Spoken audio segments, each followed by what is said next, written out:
Hey, Matan. Real quick, I want to thank everybody and say that I think I want to nominate this award to my Reformed Orthodox Rabbi Bill Clinton. Thank you, everybody. Or rewrite history. DuckTales. Every day there I've been making DuckTales. Tales of daring, do bad, and DuckTales.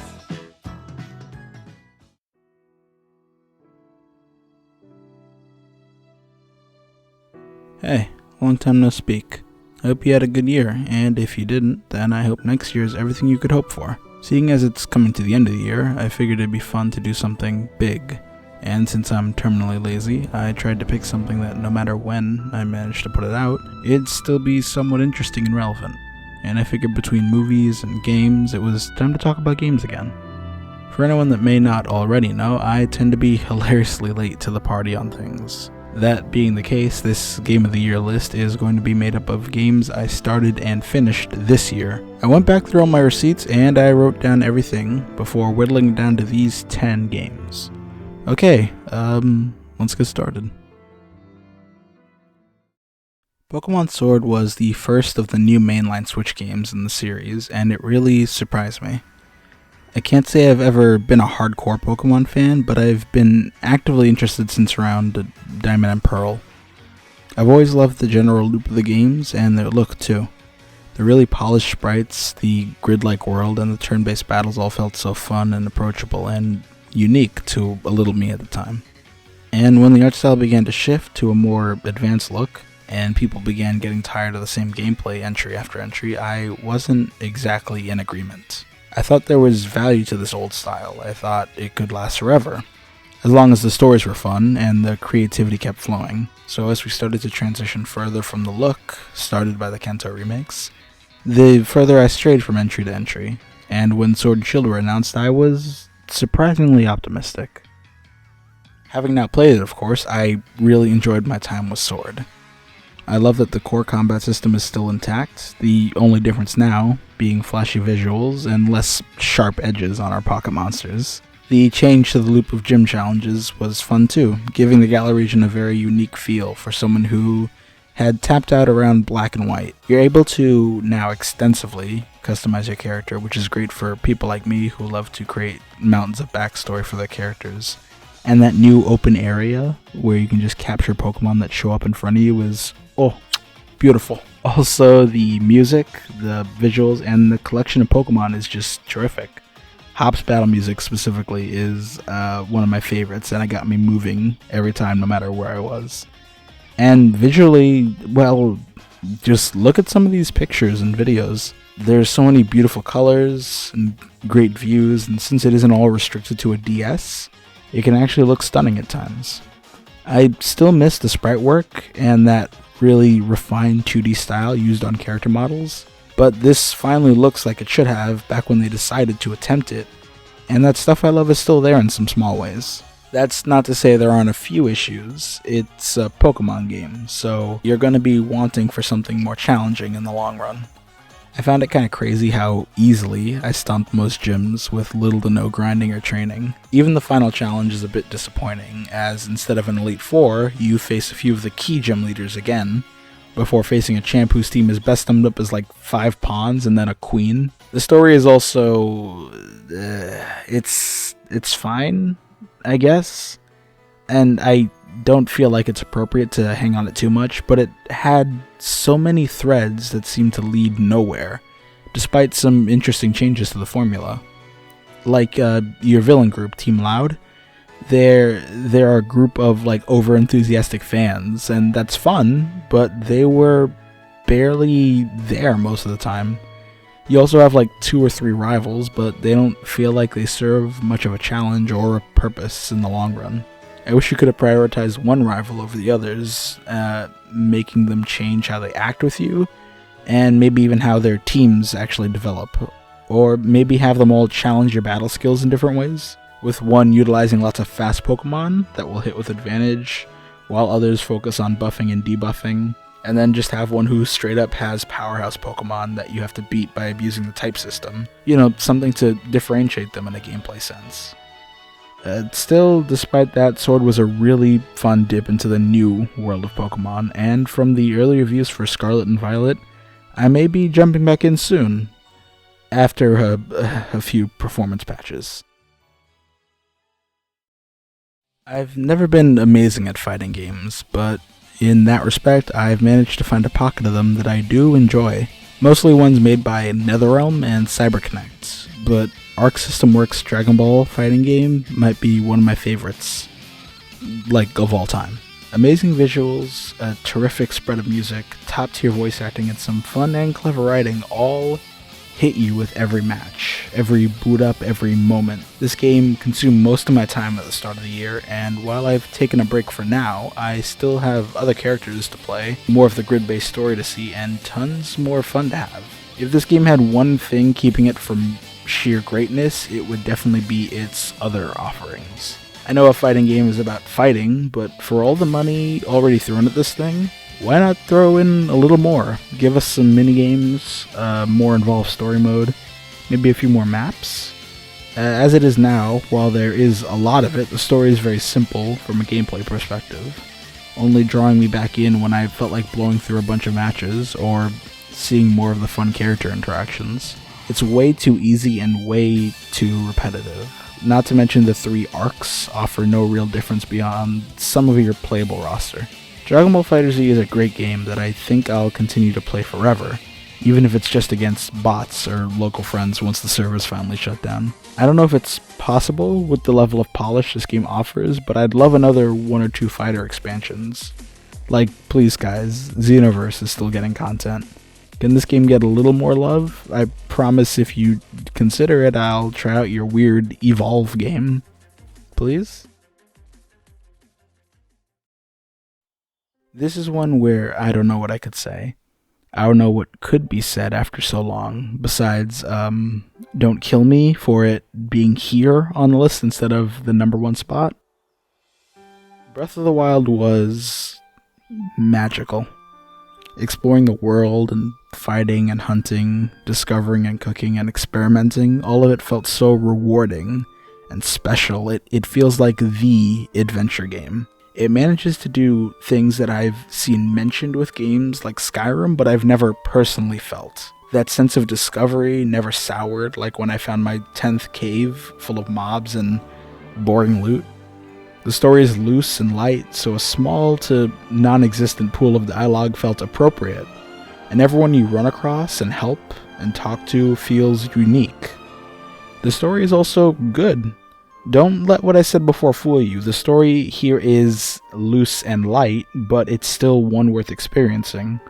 All the memories of Zelda and Link blend together into this surprisingly emotional little story. Meeting the champions feels bittersweet as you hear how thankful they are to be free, and how heartbroken they are to not be there with you for the end.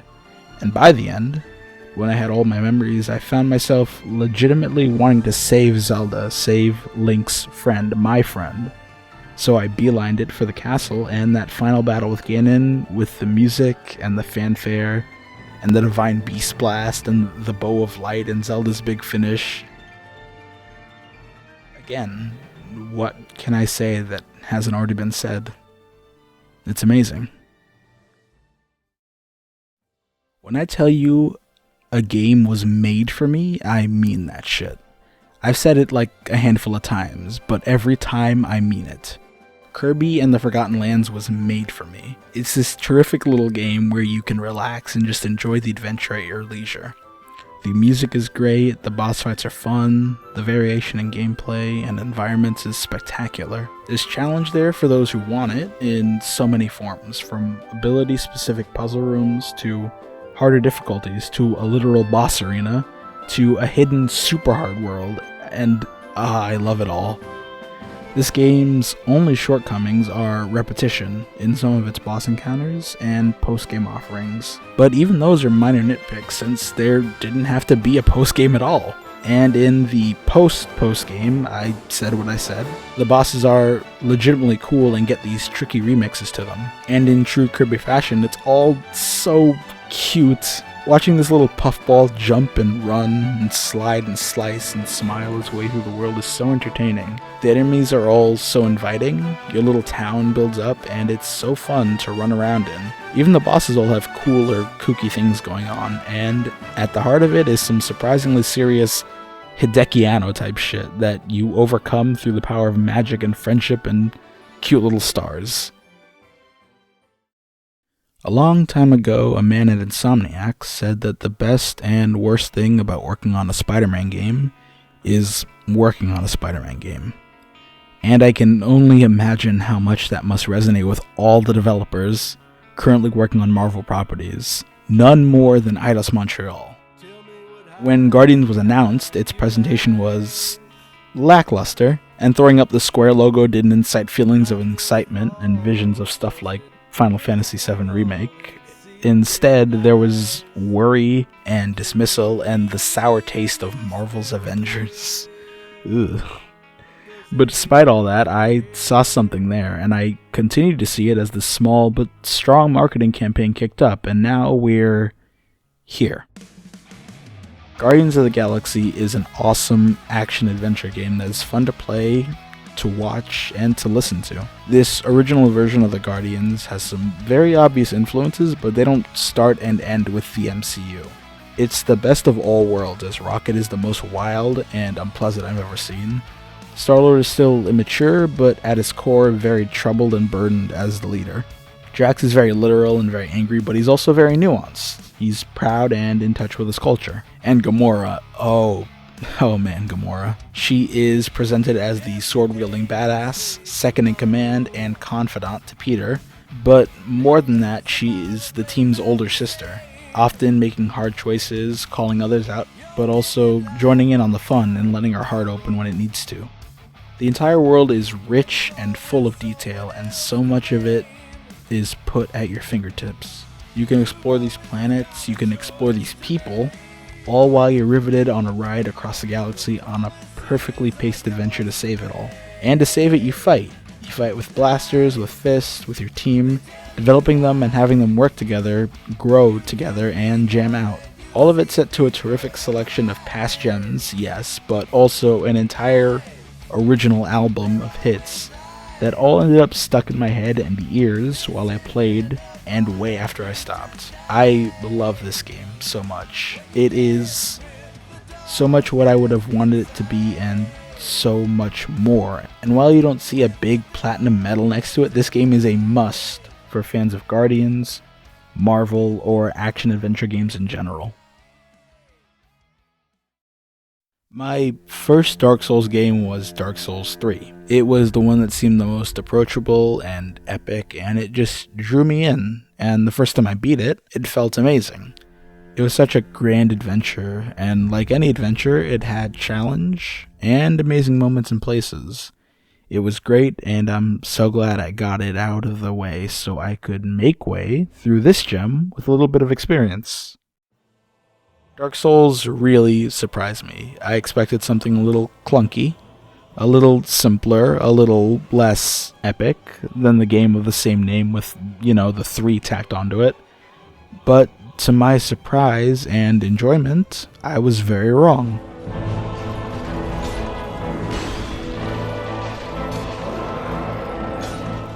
More than ever, Dark Souls felt like a grand adventure into a land you knew little about, with next to no direction. Your hub feels less like a hold and more like a nook, where skeletons or monsters could invade at any moment. Going to get upgrades or visit a merchant is a task in itself, and the whole world folds and winds back and forth in these ways that kept making me giggle with surprising delight. The story of DS1 also had me asking more questions and considering more implications and outcomes, and just had me engaging even more in the world. Dark Souls 3 had some great little story moments and discoveries, but a lot of it just played out for you, building on itself. In DS1, ain't nobody gonna tell you nothing except buy something or jog on, you bloody gubshite. You get to put the pieces together. You have to do a bit of research, a bit of detective work, and at the end, if you were to compare notes, you might just find that you've made 2 different puzzles, and you're both missing pieces. I think that's what makes DS1's world better. It's much more open. It's a much more open adventure, with room for you and your characters to fill in, whether it be a role or lore. There's just more fantasy to this first chapter of the Dark Fantasy series, and I never knew how much I needed that.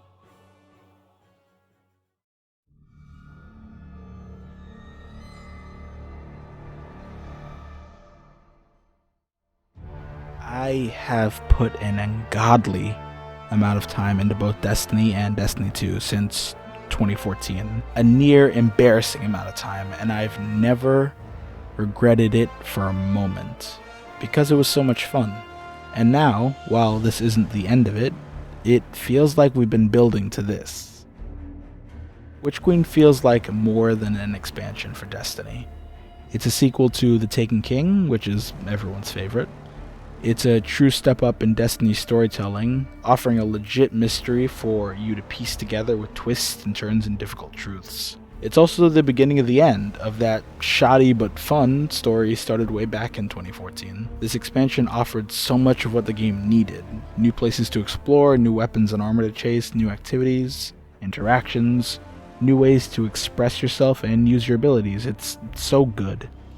So good I don't really want to spoil or show too much because it's just that good. I'll leave it at this. This expansion was so good that I spent 5 long nights playing through the endgame raid and cleared it 4 times. You know Destiny content is good when my dumbass will grind to do it all. Somehow I finally found the strength to muscle through this one, and I had a blast.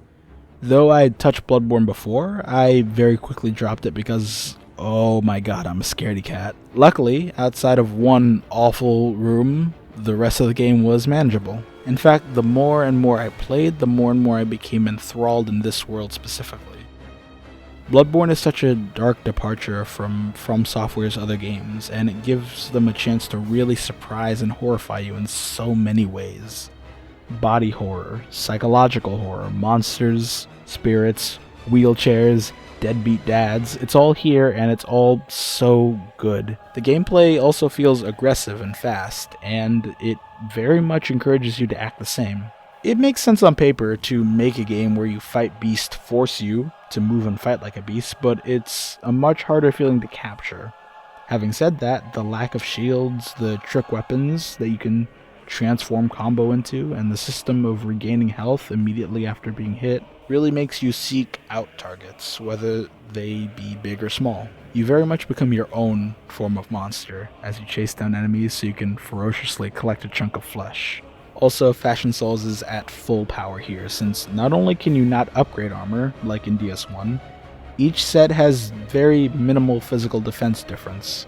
So mix and match, look dapper, killer, or anything in between. Much like Zelda, I don't have much to say about this game that hasn't already been said, but personally, it's still amazing to see how well From Software can take their base systems and create completely new and engaging worlds around them, atmospheric and enthralling, like not much else can pull off. Man, could you imagine if these guys tried to tackle an open world game? I feel like I'm sealing some sort of fate by doing this. And it was a close call, but Elden Ring landed just a little short on my list. When it comes to 22's true new releases, Elden Ring cannot be beat. Years of refining combat and testing systems, years of work with one to create another new and fresh fantasy world, hundreds of hours to create a large play space that is lousy with unique and fun things to do. This feels like a step forward, not just for FromSoft, but for open world games as a whole. While games like Far Cry 3 and Skyrim really captured the feeling of an interesting world, they still struggled with repetitive events and a lack of true replayability. Even games like Breath of the Wild struggle in these places. Despite the complete lack of direction and the vast number of things to collect, across hundreds of Korok seeds and dungeons, there were a lot that shared just a bit too much DNA. Elden Ring has so much content, so much that at hour 60, I was still being wowed and introduced to new areas and enemies. So much that by the end of my first playthrough, I had hit level 120 just exploring and having fun. never stopping to actually grind, or at least when I was grinding it didn't feel like it. Combat feels buttery smooth, with movement options on foot or hoof. The addition of jumping adds a few more moves to your arsenal, but also adds new little options to outthink and outmaneuver your enemies. Or, just cheese them out. Your bestiary is thick enough for 2 or 3 tomes, and each and every one of them has been given love, care, and the ability to slap the bitch out of you. And that goes double for bosses. Yeah, some will repeat, and some will be presented to you again in a way that changes their skills or ups their stats, but like DS1, the repetition of an enemy feels like a test rather than filler. Were you paying attention? Did you properly learn this enemy? How do you fare against him and his friend? It's all fresh and fun, and the parts that look similar are tweaked in ways that keep you on your toes. It's also never been more fun to actually roleplay in a From Software game. The character creator has finally hit waifu maker status with the ability to change stuff as granular as how oily your hair and skin look. As you can imagine, there is an extensive armory of weapons and clothing to trick yourself out in. I personally ended up rocking 2 distinct looks for most of the game, and by the end I was facing off against everyone's favorite handy-capable knight as the coolest paladin in all the lands.